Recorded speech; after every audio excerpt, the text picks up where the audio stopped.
Bukit Tinggi, kota kecil yang terletak di Provinsi Sumatera Barat, dengan Jam Gadang sebagai ikonnya, serta keindahan panorama alam yang begitu mempesona, menjadi magnet tersendiri bagi para pelancong untuk singgah.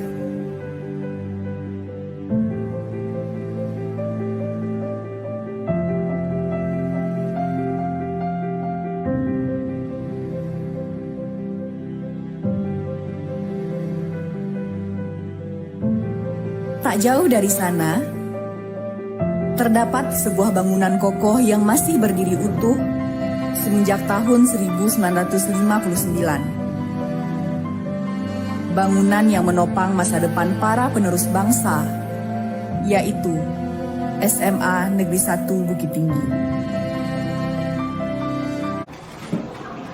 Waalaikumsalam warahmatullahi wabarakatuh. Gimana kabarnya Nanda? Alhamdulillah, luar biasa. Allah Akbar. Baik, alhamdulillah semuanya semangat ya. Baik, hari ini kita akan lanjutkan pembelajaran kita. Sebelumnya kita buka dulu. Bismillahirrahmanirrahim. Assalamualaikum warahmatullahi wabarakatuh. Waalaikumsalam. Alhamdulillah rabbil alamin. Wassalatu wassalamu ala asyrofil anbiya wal mursalin wa ala alihi wa sahbihi ajma'in. Mari kita bersyukur kepada Allah Subhanahu wa taala pada siang hari ini kita diperkenankan kembali untuk bisa melanjutkan pembelajaran kita. Mulai di awal tahun ini yang insyaallah kita akan memulai dengan materi yang pertama, yaitu dengan ada an-nafs. Baik anak-anak semuanya, sebelumnya kita lihat dulu masing-masing kerja kita. Perhatikan kita apa tidak? Biar kita nyaman dalam pembelajarannya. Baik, sebelum kita mulai lanjutkan, untuk absen kita, silakan Anda buka di WA-nya, linknya di WA untuk absen. Anda bahkan kehadiran Anda di situ juga ada berkenaan dengan bagaimana amalan kita selama 1 minggu. Jadi di situ akan terekam, nanti akan kita lihat apakah dalam minggu ini Anda maksimal dalam ibadahnya.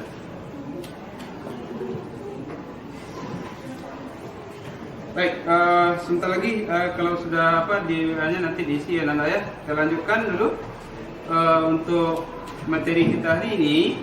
Maka sebelum kita mulai, Bapak kita tayangkan, kita saksikan terlebih dahulu tentang 2 video. Yang pertama tentang mujahadah, yang kedua tentang bacaan Al-Quran. Setelah Anda nanti kita akan dalam kegiatan inti kita akan berdiskusi tentang mujahadah. Di sini sedangkan tujuan pembelajaran kita adalah kompetensinya menganalisis surat Al-Anfal, kemudian bisa memahami tentang mujahadah. Kemudian tujuan pelajaran setelah kita belajar hari ini, maka diharapkan Anda bisa memahami tentang konsep pengenalan ini, kemudian faktor-faktor yang menentukan kesuksesan, kemudian faktor yang membuat kita gagal, apa saja yang membuat kita gagal. Kemudian ada konsep tentang bagaimana tentang surah Al-Anfal ayat 72, kemudian isi kandungan ayat Al-Anfal dan manfaat membaca Al-Quran surat Al-Anfal. Ini tujuan dari pembelajaran kita hari ini. Baik, Anda semuanya setelah menyaksikan video ini, kemudian juga ada video tentang membaca bacaan Al-Quran surah Al-Anfal.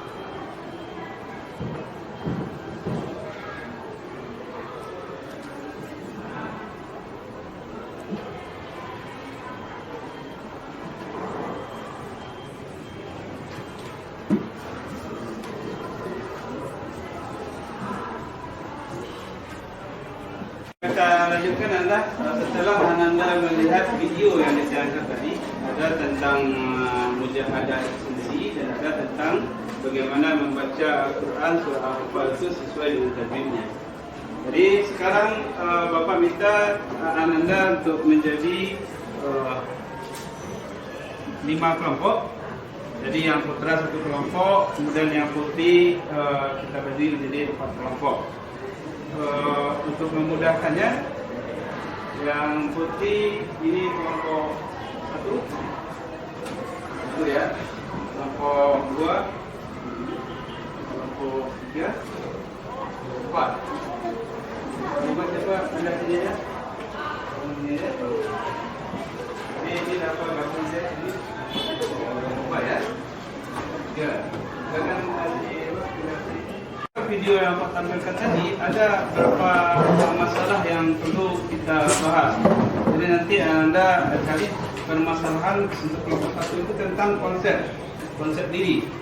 Bagaimana sekarang kita di dalam keseharian melihat dengan kondisi seperti tadi, ada orang yang cenderung mudah marah, ada orang yang cenderung dalam kesehariannya agak sulit dia mengendalikan dirinya. Apanya ada apa di sini? Nanti silakan didiskusikan di kelompoknya. Untuk kelompok 2 itu membahas tentang mencari tentang apa-apa saja yang mendorong orang untuk menjadi sukses. Ya. Kemudian kelompok 3 itu apa yang menyebabkan seseorang gagal. Apa yang terjadi sehingga orang itu masalah apa yang terdapat pada diri seorang tersebut.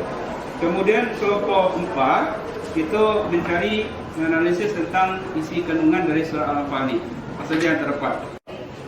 20 menit itu 20 menit cukup rasanya. Setelah itu nanti kita akan presentasikan. Bapak akan pantau, akan melihat bagaimana kita di dalam diskusinya.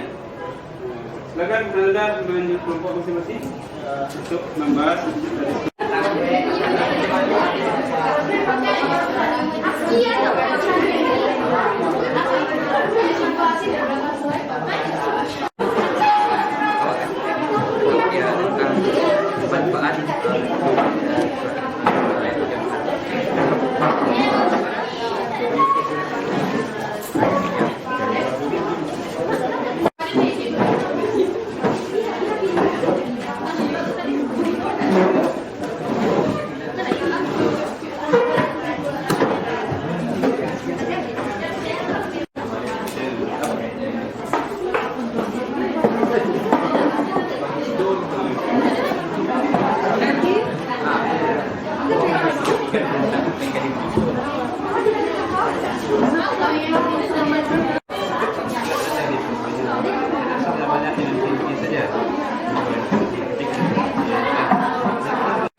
Berkenaan dengan kontrol diri, kenapa kita mesti mengontrol diri? Mujahadah an-nafs itu kan kalau bahasa kita kan mengontrol diri. Kenapa kita mesti mengontrol diri kita? Karena memang kita difasilitasi oleh Allah Subhanahu Wa Taala dalam surah Asy-Syams, fa'alhamaha fujuraha wa taqwaha. Dalam diri kita ini ada sifat-sifat fujur, sifat-sifat jelek, sifat-sifat negatif. Tapi juga ada sifat takwa, sifat baik. Kemudian dalam keseharian kita sifat-sifat baik itu apa contohnya? Ada sabar di situ, ada apa lagi? Sifat-sifat baik, contoh-sifat baik, sabar, ikhlas, lagi jujur, lagi rendah hati. Itu salah satu contoh. Sabar itu ternyata perlu juga dikendalikan. Apa contohnya mengendalikan diri dalam kesabaran itu? Contoh ketika kita diberi oleh Allah suatu musibah diberi oleh Allah, maka kita mesti bersabar dalam musibah itu. Kadang orang mengatakan untuk kesabaran itu ada batasnya. Dalam Islam tidak ada mengenai batas. Bahkan dalam Al-Quran dikatakan manis tata'tum. Manis tata'tum itu apa itu artinya? Sampai kalau diibaratkan kita berlari itu lomba lari, sebelum pingsan kita mesti bisa kuat lari, sebelum pingsan kita nak nyerah kita itu. Jadi itu batas kalau ingin kita dibatas dengan kesabaran. Ketika kita diberi nikmat yang berjasa oleh Allah, ini juga perlu kesabaran. Nikmat itu kenapa agar kita bersyukur, tentu kita pergunakan nikmat itu dengan sebaik-baiknya. Sabar kita menggunakan dalam hal yang betul. Baik, untuk lebih semaraknya atau lebih dalamnya pembahasan ini, mari kita diskusikan bahwa kita dan nanti masing-masing kelompok agar bisa tampil ke depan.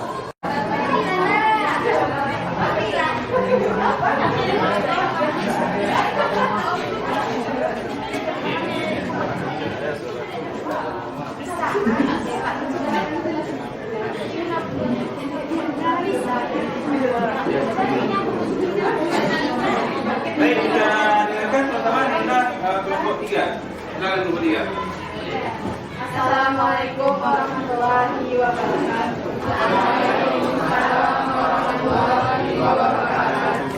Kami dari kelompok 3 akan menjelaskan penyebab kegagalan seseorang. Nah, dari kelompok 3 ini beranggotakan saya sendiri, ada Salsabila Subianti, ada Laura Mutia Hanum, ada Salsabila Rahmani, Nabila Rahmandia, dan Alia Khairani. Penyebab kegagalan yang dialami oleh seseorang. Kegagalan adalah suatu kondisi di mana kita tidak mampu mencapai suatu hal yang sedang kita perjuangkan. Di sini kami menemukan adanya 4 faktor yang menyebabkan seseorang gagal mencapai tujuannya. Yang pertama adalah karena kurangnya kedisiplinan. Kenapa? Karena seperti yang kita ketahui, untuk mencapai suatu sukses dan kita membutuhkan adanya sebuah konsistensi di dalam diri kita, sehingga kita bisa mencapai hal yang kita inginkan. Kemudian yang kedua adalah kurangnya ikhtiar. Apa itu ikhtiar? Ikhtiar adalah sebuah kondisi di mana kita berserah diri dan berdoa kepada Allah disertai dengan usaha kita. Apabila kita kurang di mana kita berusaha dan berdoa, maka tentu saja kita akan kekurangan sebuah ridho dari Allah untuk mencapai hal yang kita inginkan. Kemudian faktor yang ketiga yang menimbulkan adalah mudah putus asa, teman-teman. Jadi di saat kita berusaha untuk mencapai sesuatu, kegagalan merupakan hal yang normal. Namun hal yang tidak perlu kita contoh adalah sekali kita menemukan kegagalan maka kita putus asa.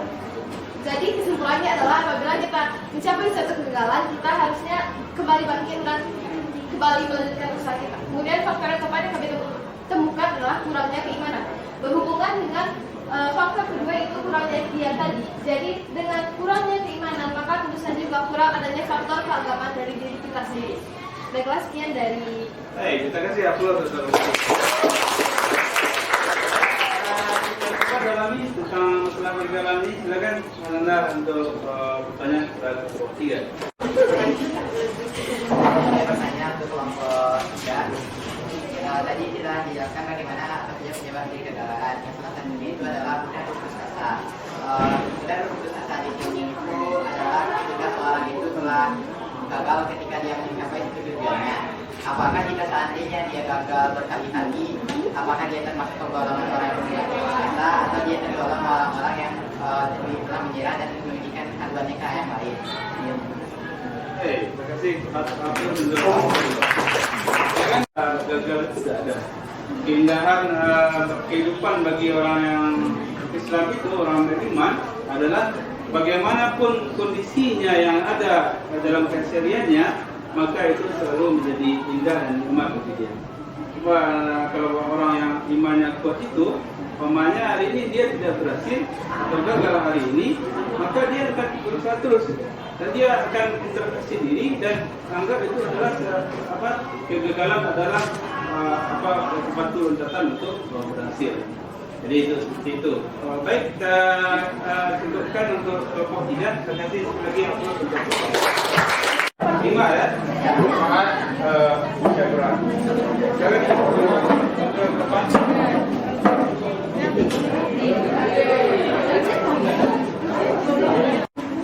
Saya akan menjelaskan tentang manfaat membaca Al-Quran. Membaca Al-Quran ini sebenarnya bukan wajib, tetapi termasuk sunnah muakkad. Manfaatnya sangat banyak, yaitu saya akan menjelaskan. Yang pertama, mendapatkan pahala, tentu saja karena sunnah. Dan setiap satu huruf yang kita baca akan mendapatkan 10 kebaikan.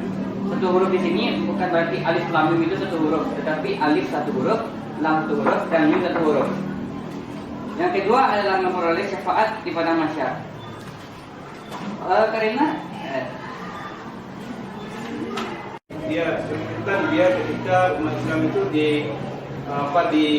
sebuah sumur itu di sebuah lembah itu dipaikot di situ selama 3 tahun. Sebenarnya Umar bin Khattab itu dalam hal itu adalah perjanjian yang diapakan di Ka'bah, digantung di Ka'bah. Sampai kulit itu habis lengkap ya, baru habis itu perjanjiannya ya. Maka di situ sebenarnya para sahabat itu kalau seandainya apa oleh Rasulullah, diperintahkan oleh Rasulullah untuk menghancurkan perjanjian itu saja. Tapi disitulah diuji oleh Allah, diuji oleh Rasulullah bagaimana semestinya kita bersabar. Buah dari kesabaran yang daripada setelah hijrah ke Madinah, di Madinah itu cepat sekali Islam berkembang sehingga nanti ada menunjukkan dengan Fathu Mekah. Apa namanya? Penaklukan yang tanpa menumpahkan darah sedikit pun. Itulah dia Fathu Mekah. Ketika Nabi menaklukkan Mekah ketika dilepas oleh Abu Quraisy, dari presentasi beberapa kelompok yang sudah kita tampilkan tadi, sekarang kita coba ambil kesimpulan untuk pembelajaran kita hari ini. Siapa yang bisa menyimpulkan? Baik, itu silakan itu. Baik Pak, tadi kita telah membahas tentang fungsi dalam sendiri. Yang pertama itu Quran surat Al-Anfal, cerita tentang peristiwa hijrahnya Rasulullah dan para sahabat dari kota Mekah ke kota Madinah. Jadi sana juga menceritakan tentang bagaimana sebuah kandungan, bagaimana para sahabat itu sabar dalam menahan dirinya ketika menjalin suatu perjanjian dengan orang kafir Quraisy. Dan kala itu para sahabat diboikot dan dan kesulitan dalam memenuhi kebutuhan hidupnya. Jadi ada beberapa kesimpulan yang kita mulai di sana. Yang pertama berkaitan dengan penyebab dari jangan mudah gagal. Tadi kelompok 3 telah menjelaskan ada beberapa poin mengatakan bahwa jangan kita itu mudah menyerah. Karena di dalam Islam konsepnya kita tidak pernah mengenal yang namanya itu sebuah kegagalan. Kegagalan adalah suatu hal yang kita pelajari bagaimana hal itu dapat terjadi dan kita perbaiki di masa yang akan datang sehingga dari kegagalan akan berubah menjadi suatu keberhasilan. Dan juga kelompok 5 telah menjelaskan tentang manfaat dari Al-Quran yang dimana dari yang tadi dikatakan oleh teman kita Ahmad Islam tadi mengatakan bahwa Al-Quran itu adalah petunjuk yang tidak ada keraguan isi dalamnya. Hal ini tentu sesuai dengan surat Al-Baqarah ayat kedua. Saya sudah bisa menyimpulkan tentang pembelajaran kita hari ini. Sedikit Bapak berikan penguatan dan tambahan tentang pembahasan kita tentang ada tentang kontrol diri kita, karena memang diri kita ini itu karena tidak terlepas dari setan dari awal penciptaannya, atau ketika Nabi diperintahkan untuk sujud kepada Nabi Adam, maka beliau tidak mau sujud karena kesombongannya kepada Nabi Adam. Kita cukupkan dengan baca doa dipimpin oleh Bapak. Silakan silakan. Ismail. Hakim alhamdulillah.